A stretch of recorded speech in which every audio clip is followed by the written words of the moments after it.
तो पूरे देश भर में इन दिनों यूनिफॉर्म सिविल कोड का मुद्दा गरमाया हुआ है। झारखंड में भी अलग अलग प्रतिक्रियाएं सुनने को मिल रही है। कहीं इस मुद्दे को सिर्फ राजनीतिक मुद्दा और चुनावी मुद्दा बताया जा रहा है, तो वही बीजेपी इसे सराहनीय कदम भी बता रही है।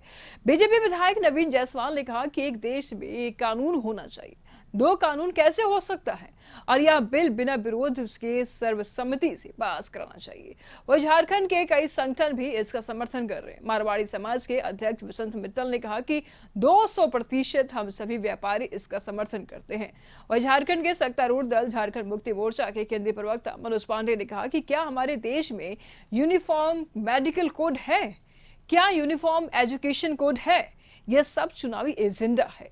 वह झारखंड के सत्ता में सहयोगी दल कांग्रेस के कार्यकारी अध्यक्ष बंधु तिर्की ने कहा कि पहले इस बिल को समझना होगा, या बस हिंदू मुस्लिम कर सकते हैं, आदिवासी के लिए कुछ नहीं सोचते हैं। 9 साल क्या कर रहे थे आप?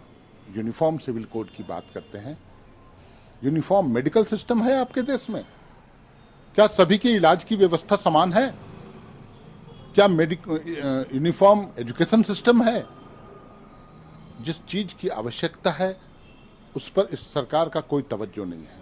लेकिन वैसे मुद्दे, जिन मुद्दों को आधार बनाकर ये चुनावों में जाकर धार्मिक ध्रुवीकरण करके राजनीतिक फायदा उठा सकते हैं, वैसे मुद्दों को हवा देते हैं। हम लोग तो 100 नहीं 200% इसका समर्थन करते हैं कि देश के यशस्वी प्रधानमंत्री ने पूरी क्षमता के साथ और पूरे संकल्प के साथ इसको लाया है, और पूरे देश के 140 करोड़ भारतीयों को इसका समर्थन करना चाहिए। ये देश की संप्रभुता, एकता और अखंडता के लिए बहुत जरूरी है। इसको हम सबों को पूरा समर्थन करके इसे दोनों सदनों में पास करके पूरे देश में लागू करना चाहिए। देश के संविधान में इसका प्रावधान है और सुप्रीम कोर्ट के कई जजमेंटों में इसकी अनुशंसा की गई है, और देश में जो कानून की आवश्यकता होती है समय समय पर संशोधन बदलाव होता है, और जो अभी हम लोग समझ रहे हैं और जिसकी आवश्यकता महसूस हो रही है कि एक देश में एक कानून होना चाहिए, और कई लोगों को इससे आपत्ति जो दिख रही है वो आपत्ति की कोई वजह नहीं है।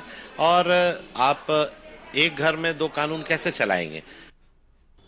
ये प्रस्ताव भी पब्लिक डोमेन में आना चाहिए ताकि जनता के बीच में उन चीज़ों को रखा जा सकते, क्या उस पर मेरिट है, डिमेरिट है, इस सब चीज़ों को।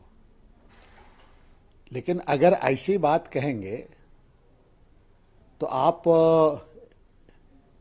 जो कॉमन सिविल कोड पर बात कर रहे हैं, आप कल हिंदू मुसलमान पर बात कर रहे हो, आदिवासियों का तो बात नहीं कर रहे हो।